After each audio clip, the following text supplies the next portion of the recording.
And we should be live now. This is Owl Freedom Teachings. This is Blue Heron Woman with you. Everybody that wants to know that, who is the woman that does this research and does this, all this beautiful explanations of so many different topics. This week we have the 240th, I think, session. And well, let me double check that because no, it's not. Everything went live, so I forgot the number. So, this topic is why we feel like falling. That was a short version. When we fall asleep, or why we twitch, or something like that, which is something I've always asked myself. And how does that connect to the freedom teachings? It just kind of explains to us more of how our body works. Okay, and that's which is then not something that we get taught about in any school, at any mainstream. I mean, have you seen a video about that? Anyone? So if you haven't, welcome. And if you wish to make a comment about this, we invite you to watch the whole show and come into the live stream, or leave it in the comments in the YouTube video section, because people sometimes want to make opinions and correct things when they're watching the shorts, and they're like saying something that was said after the short was, because it's just a clip. So this is the place to make that community. And let's get started with this topic. And we're going to do, if we have enough time, some plant. I think it's going to be amaranth, but we'll see if we get enough time. So welcome, everyone. So that twitch at the edge of sleep, your body is relaxing. It's becoming heavy. Your eyelids are closed. Your thoughts are dissolving into fragments that no longer connect. And that jolt arrives without warning. It's a sensation of falling. And it lasts less than half a second inside your brainstem. But the emergency reflex to that is the fastest motor response the human body produces. Yeah, and sometimes I don't know if it's when we're dreaming that sometimes we like dream we're falling asleep and then we wake up. Does it have to do anything with that? Not no. Quite. That's another phenomenon. Okay. Yeah. So why does our brainstem think we're falling when we're lying on a flat surface in a dark room? Well, we don't really know. Those people who believe that we descended from the apes, as it's a remnant from sleeping in trees. Since I do not believe we descended from monkeys, that we're our own species, and we have that Eric Blechschmidt, we talked about that years ago, the ontogeny of us, that our skeleton shows that we are just not descendant from monkeys. We are our own species. So why would... But we're going to go, let's look at the mechanism now behind the twitch. There's a gravity sensor in our inner ear that never turns off. And the motor shutdown of going to sleep takes 5 to 15 minutes to complete. So inside each of our inner ears sit two small organs called the otolith organs. One part of the organ in each ear detects horizontal acceleration, and one part detects vertical acceleration and deceleration, right? Each one has a sensory surface that has a sheet that is a sheet of hair cells with crystals of calcium. The crystals are dense, very dense, and that's what makes the system work. Because in a gravitational field, the denser crystals experience a stronger downward force than the fluid, the lighter fluid that surrounds them. So the crystals move relative to the fluid, and the relative movement is what the hair cells detect. If the crystals were the same density as the fluid, gravity would pull equally and relative movement would occur, but the sensor would be blind to gravitational orientation. So gravity orientation runs in our inner ear continuously every second, whether we are awake or asleep. It sends a signal to the brainstem, letting it know that we are oriented vertically. Even when we're laying horizontally, we are vertical beings, right?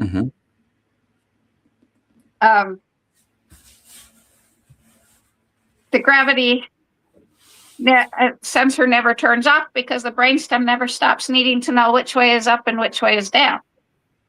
This is how we maintain our position on the mattress during sleep, how we don't roll off the mattress despite hours of unconsciousness, how the body preserves its spatial orientation through the night of complete motor suppression.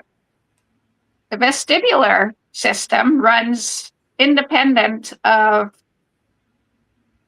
everything, of the consciousness, of muscle tone, and of visual input, and it provides the gratification that the brainstem requires. Mm. So gravity sensing stays in where something else is shutting down during the transition to sleep. Mm-hmm. And the shutdown sends a signal that the gravity sensor just cannot explain. Mm. Sleep onset is a transition, again, that takes 5 to 15 minutes to complete. You see, we also don't know this. We just think we fall asleep. No, we don't. So a specific area of the hypothalamus releases neurotransmitters that suppress the reticular activating system that is in our brain. And the reticular activating system, or the RAS, is our arousal engine. As suppression builds, muscle tension drops through the descending suppression of the spinal motor neurons that maintain postural tension. So the body, as we think we lay down, fall asleep, we don't. The body has to suppress everything that keeps us vertical all day long, right? So the spinal motor neurons that maintain postural tension, which are the muscles that hold our body upright all day, all that activity has to be suppressed. Muscle tone does not collapse evenly across the body. The proprioceptive system then reports a postural landscape that is changing moment by moment. And so the brainstem receives a report that is internally inconsistent. Some regions are stable, while others report a collapse that resembles a fall. And so the body safely settling into a mattress is not reported to the brainstem. It's getting this mixed. Mm-hmm.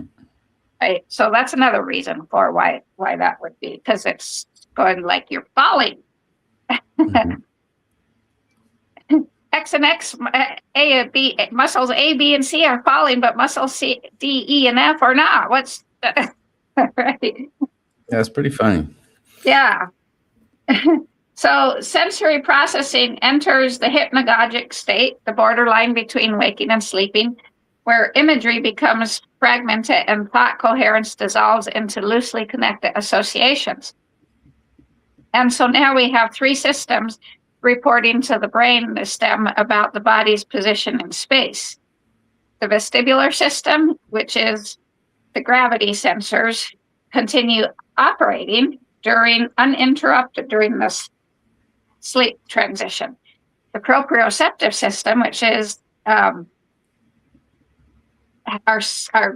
orientation in space, is the network of sensors in the muscles and joints that report the position, and they report also that muscle tension is collapsing as the motor inhibition progresses, and then the visual system is offline. The eyes are closed, so they're not providing any spatial reference at all. So 3 inputs, 2 disappearing, and the brainstem algorithm that must decide in real time whether the body is safely falling asleep or dangerously falling. Integration of the 3 outputs is an agreement the brainstem interprets as safety. The disagreement, the 2 inputs disappearing, is a signal that means evaluate for a fall, and the brainstem cannot distinguish between the proprioceptive signature of voluntary muscle release during safe sleep onset or the proprioceptive signature of voluntary muscle extension during a fall, because both produce the same signal rapid decline. Mm-hmm. So that's basically the thing. The brainstem can't tell the difference. Yeah.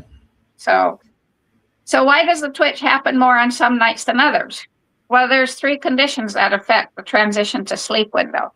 And one is caffeine. Caffeine, adenosine accumulates, adenosine triphosphate, ATP is what our mitochondria make. And it accumulates during waking hours, and progressively the pressure to sleep builds up with that. Caffeine occupies the adenosine receptors without activating them, and so it also prevents the adenosine molecules from binding to the receptors. Adenosine helps the inhibitory cascade, but the receptors can't receive the signal because caffeine is on them. The half-life of caffeine is 5 to 6 hours in most adults, so a cup of coffee at 4 p.m. is still occupying the adenosine receptors at 10 p.m. And half the receptors are blocked when our transition to sleep starts, so the suppression cascade has to work against that. When the caffeine is finally metabolized, the adenosine rushes in, and now the sleep pressure is higher. The transition time got stretched, and that gives the detection circuit, more time to decipher a fall. So if you're caffeinated when you go to bed, you're probably going to experience more twitches. Number 2, sleep deprivation. The sleep pressure is really high. The transition happens more abruptly. The collapse is sharper, a signal that clearly resembles a fall. The exhausted brain falls towards sleep faster, and that looks like a fall to the brainstem. And then number 3, elevated sympathetic tone. Stress during the transition keeps the RAS partially active while it's being suppressed. The body drifts towards sleep, snaps back toward waking, drifts towards sleep again, and so on. Each oscillation produces a partial proprioceptive collapse, followed by a partial recovery. The brainstem receives repeated approach to the sleep threshold signals, but each one resembles a fall, the beginning of a fall. So what's interesting about this is I have told people, if you wake me up so now I understand this much better. If you wake me up during my transition to sleep window once, I will go back. I will be able to transition back to sleep. It'll take longer, but I will. If you wake me up a second time, now I'm getting grumpy. Yeah, and it takes me even longer to cycle, but I've noticed the cycle, right? You wake me up a third time, and I'm not going to sleep the rest of the night. Yeah. Tell that to my cat. Yeah, it's nice. See, I've noticed that cycle, and now it's nice to know why that happens. It's because each wake up stimulated the sympathetic tone, right? Okay. Stressed me out. But so the bottom line to this, if you're exhausted, stressed, and caffeinated, you carry the longest transition to sleep window, the sharpest proprioceptive collapse, and the most oscillations simultaneously. So that twitch will fire multiple times before sleep finally consolidates, and disrupted transitions produce more firings of that twitch. So that's the end of that. That's why we have the twitch.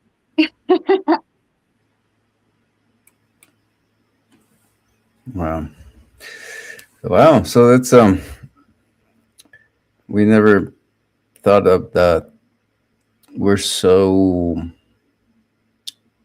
at the same time, we're so alive, we're so spirit, but we're also so body, and the body has its cables, and and those cables get, they got to fire somehow. Yeah, well, I've just never even thought. I was never taught that in nursing school, that our motor system gets suppressed. Never once. Never once was I ever taught that. Yeah. In nursing school. So I wonder what kind of doctor gets told that, because it just sounds like something that is kind of, and I wonder why would they want, why is it not told? Why is it not taught? Yeah. Okay, so are we going to go into amaranth? Yep. Okay, so Feeds people like the feeds plants. 10 people on a half an acre. Okay, well, So there's take. a seed smaller Mhm. than a grain of sand that Spanish soldiers were ordered to hunt down field by field and burn. Not the crop, seed. Not the harvest, the seed itself. The Mhm. thing they were trying to erase was nothing dangerous. It was a plant that fed more people on less time and effort than almost anything else grown. And this is the story of red amaranth. Okay. Long before anyone in Europe had heard the word amaranth, it was already one of the 3 pillars holding up an entire civilization. In a valley that is now Mexico City, the Aztecs grew maize, maize, Mhm. beans, and amaranth as their 3 staple crops. Some Mhm. historical estimates say that amaranth alone may have made up close to 1/5 of everything everybody in the empire ate. It does not need rich soil or constant water. It shrugs off heat and keeps producing seed on stalks that grow taller than a grown man. So what makes amaranth so valuable is what is actually packed inside the tiny seed. It's not a cereal grain. It's more closely related to spinach and beets than wheat or rice. And that distinction is what matters. Amaranth builds a different kind of protein than cereal grains do. One that contains lysine, an amino acid that is the weak link in grain-based diets. Corn is low in lysine, but if we pair corn and amaranth, we have a complete protein then. And the leaves are just as valuable as the seed. While the seed head is filling out and ripening in the sun, the plant is putting out broad, tender leaves that can be cut, and they regrow for months on end. The leaves are rich in vitamins A and C, iron, and calcium at levels that make our traditional leafy greens look useless. So a family that was growing amaranth was never growing just a grain crop. They were growing both grain and vegetable at the same time. Amaranth wasn't just food to the Aztecs, it was sacred. Ground seed was mixed, and I'm sure you can tell us more about this, mixed with agave syrup or blood, depending on the ceremony it was for, and that was then shaped into the figures of their gods and eaten. Mhm. This placed amaranth at the center of their religious life, and that is why the Spanish conquistadors, in their brutal process of dismantling the Aztec civilization, targeted amaranth. Mhm. A crop that sustained one of the largest civilizations in the Americas nearly vanished from the continent that gave birth to it. Amaranth survived in scattered pockets in remote parts of Mexico and Central America, but it took until the 20th century to start studying what indigenous farmers had known all along. So the National Academy of Science eventually published research highlighting amaranth as a crop with untapped potential because of its combination of a complete enough protein, its resilience to drought and poor soil that other crops cannot match, and a yield that punches far above its weight on small amounts of land. So half an acre of amaranth grown without irrigation, fertilizer, or pesticides, which it doesn't need, can produce enough grain and greens to feed a family of 10. Amaranth seeds are so small that a single head contains tens of thousands, and its resilience is why it terrified colonial authorities, because a family that can grow their own food without need to purchase anything, no dependence on a supplier, right, makes that family very hard to control. So undermining a self-sufficient food system is a way to make a population dependent on the systems of the colonizing power. And amaranth seed can be popped like popcorn, and it still made it right into candy in Mexico called alegria. Alegría, which is the same word for happiness. Yeah, right. Alegria. Yeah. See, it was I did. So It's a Spanish word. Yeah. all I have. So tell us more about it, Julian. You probably know more. Well, it's a very common, still traditional kind of candy that you'll find in many places, and these these puppets or these things that the Mexica used to make were also, I understand, were also made from popped amaranth. Um, or this type of kind of, because if you pop the amaranth, it becomes very lightweight, and then I guess with if you mix it with honey or with agave syrup or some type of sweet, it you can make it into it becomes an easy mass to mold into, and it hardens after like a little bit. You let it sit for a little while and becomes stiff. So it's a kind of a cute way to make shapes out of edible shapes. Right. But in my so I'm very interested in how the amaranth would be eaten, not popped, because I feel that popped amaranth, even though they say it's, I mean, I think that the nutritional value in amaranth is higher when it's not popped. It's like popcorn and regular corn. You know, popcorn is not that nutritious. Well, And it there's doesn't feel that. it can be ground into flour. It can be made into mush. And so yeah, so that's where I think that that's what that is actually lost here in Mexico. The only food we know about is popped amaranth, either in this candies or just you can just buy it loose and you can add it to your cereal bowl, or you can eat it as a cereal, or like put it in as part of your granola. Yeah, Um, yeah, people do that. but that's the only way that's eaten here, and I'm really intrigued about how it would be used. And you can't even buy it like without, it's really, well, you can, but it's not easy to find it without being popped, just the grain on its own. Right. And that I would be interested in cooking that, like a meal out of that. That would be Well, we'll interesting. be exploring that in our Edalville Oh, we sure have society.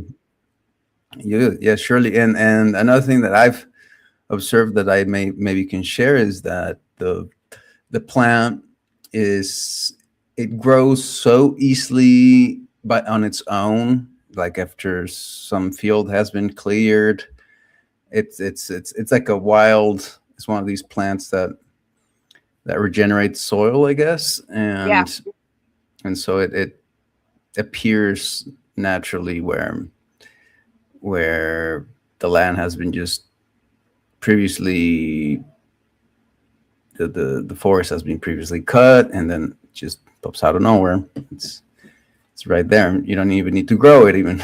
Yeah, well, its wild cousin is called, there's yellow dock and curly dock. I have it growing all over my land.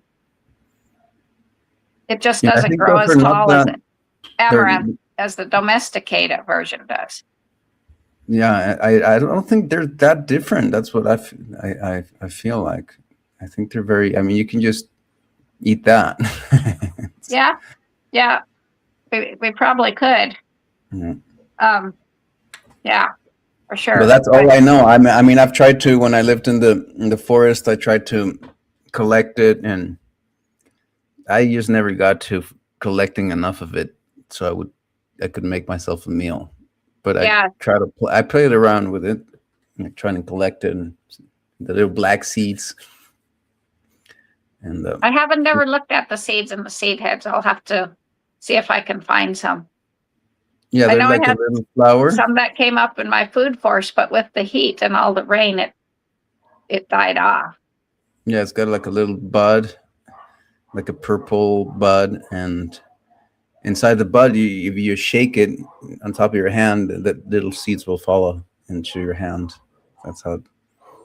They're very little seeds. Yeah. But they've got many of them. Yeah. Yeah. So wow. But it's a very, I guess, being that it was so special for the Mexica, it's a very sacred plant. Yeah. Most definitely. Yeah. Okay. So the conquistadors would cut people's hands off and everything for having seeds. It was they were on a vengeance against the amaranth seeds. It's amazing. Okay. So is So there anything more that we're gonna know about amaranth? no, that's all I could No. find. Okay. So we're gonna go into arts of the bedchamber. Yet Okay. tonight is about the 9 shallow, 1 deep method. 1 shallow, 9 shallow, 1 deep. 9 shallow, 1 deep. Okay. Sounds explicit. Yeah. Imagine a river, swift, vital, alive with motion, yet never spilling over its banks. It rushes and recedes, swirls and stills, always within its rhythm. It does not erode the land it nourishes. And this is the energy of a well-trained lover. And this is the spirit of the practice known as 9 shallow and 1 deep. The rhythmic method of cultivating sexual energy through pattern movement, breath, and restraint. It's about understanding that intensity must be cradled by rhythm, that pleasure, like fire, must be fed gradually if it is to illuminate rather than consume. Each shallow thrust is a breath, a pulse, a ripple that stirs the waters of yin without crashing into them. And each deep thrust is a moment of convergence, a gathering. So in a world that prizes intensity and speed, this technique is about modulation, the art of modulation. It teaches the dragon to move without draining, and the phoenix to receive without closing. So when you ride the rhythm of this river, you stop drowning and start awakening. Numbers are energies that mirror heaven and earth and the dynamic interplay between them. And 9 is a celestial number, the highest single digit associated with yang energy, expansion, and the spirit of cultivation. It represents movement, simulation, and gradual ascent. 1 is the origin. It symbolizes unity, stillness, and the return to source. So together, the 9 and 1 encode the balance of motion and stillness, multiplicity and unity, outer and inner. 9 breaths to awaken, 1 breath to unite. So in modern interpretations, deep often refers to physical penetration. In the contrast of Taoist cultivation, it also refers to energetic depth, emotional presence, and spiritual union. The deep stroke should be slower, timed with a deep exhale, rooted, engaging the pelvic floor, the lower dantian, and breath. And it should be intentioned with the full attention and surrender of the ego. And it's also spacious, allowing both partners to pause, to feel, and to integrate. And in this moment, the bodies they're no longer bodies in motion, they become fields in fusion. So when done properly, the 9-1 rhythm creates waves of sensation that build without bursting, allowing both partners to experience extended states of bliss, presence, and energetic rising. How to merge fully without losing anything. The 9 shallow thrusts are the preparatory pulses and should engage only the outer third of the vaginal canal. They contact the initial erotic zones, the clitoris, the labia, and the lower vaginal walls, stimulating yang qi without overstimulating. Begin slowly. The rhythm can accelerate over time and are ideally performed on a shared or complementary inhale. Either the penetrating partner inhales with each shallow thrust, or both partners breathe together on a single long inhale through the 9 shallow thrusts. So treat these 9 strokes like ripples on a pond, like pulsing rhythmic. You're not entering, you're inviting the field to awaken. On the 10th movement, everything slows. This is the anchor, this is the convergence, and the stroke should move deeply toward the cervix only if the phoenix's body is open and receptive. So the stroke is slow deliberation and synchronized with a full exhale, and then return to the 9 shallow. So notes for the phoenix, the receiving partner: breathe consciously, engage the inner muscles, the pelvic floor, pulsing, and stay present and let the rhythm do the work. After multiple rounds, lovers may pause or climax may arise spontaneously. So in Taoist sexual cultivation, breath is not background activity. It is the primary vehicle of transformation. This synchronization does more than deepen intimacy. It entrains the nervous systems, harmonizes the Shen or the spirit, and opens the orbit of internal alchemy. Like a well-composed piece of music, a sacred sexual encounter unfolds in movements, each with its own tempo, depth, and emotional tone. So the 9 shallow, 1 deep is not a rigid formula to follow. It is a living rhythm that can evolve as partners, the energy between the partners deepens. Adaptation is essential, as true mastery lies in knowing when to maintain the pattern, when to shift the ratio, and when to let it dissolve into silence. And then each movement becomes a mantra based on the thread of silence, and pleasure is no longer chased or sought. It is simply witnessed, rising and falling like breath. And the 9 shallow, 1 deep method invites us to unlearn the hurried habits of stimulation and discover a deeper current beneath them, one that nourishes and spirals. So with a partner, create a sacred quiet space, set aside time without distraction or expectation, and begin by breathing together and let the breath set the tempo. Enter into 3 rounds of the 9 shallow, 1 deep rhythm, and let this simple ritual remind you that cultivation does not demand more. It asks for awareness within less.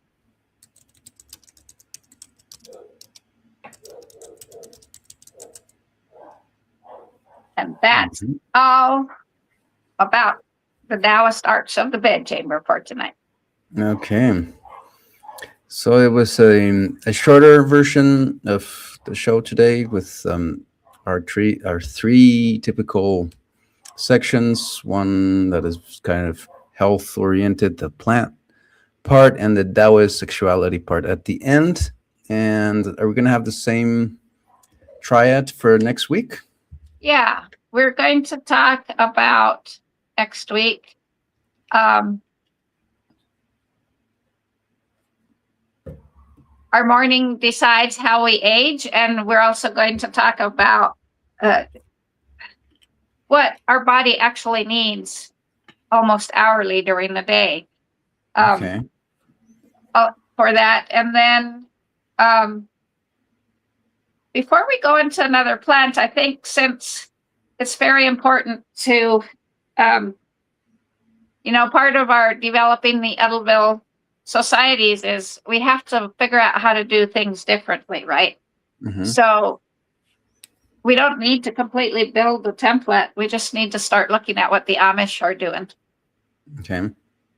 And so we're going to start looking at some of that, because science is discovering that their ways of life are actually better. We're going to talk about how they make electricity or how they power things on their farm without needing a subscription to electricity. Yeah. Because when you think about it, you don't ever purchase electricity, you just subscribe. Because there's never an end point where you're done paying for the electricity you purchased. Mm-hmm. Yeah, and we pay for it not just it's in just the bill, a subscription to a company. That's all it is. We pay for it environmentally. We pay for it socially. There's so many other bills that we don't see. So yeah, I mean, for us to be self-provisioning, self-sufficient, we need to figure out. And they don't do solar panels either. So we'll do that. We'll start talking about that too. And then also we'll finish with the Taoist arts, more Taoist arts, because it's a really profound subject. Okay, so it sounds like a very fun-packed, filled with interesting topics conversation next week. Yeah. And for the time being, we'll keep the same time. It's Wednesdays at 8:45 Central Standard Time.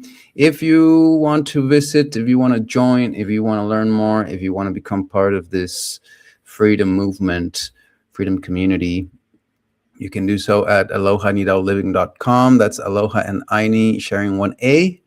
That's our website. And you can also always contact us through any comment, through any place you wish to contact us. So I guess that's it. Anything else? Shall we just say goodbye? Yep. Alrighty, so thank you for being here, folks, and please leave some kind of love since we are leaving a lot of love for you.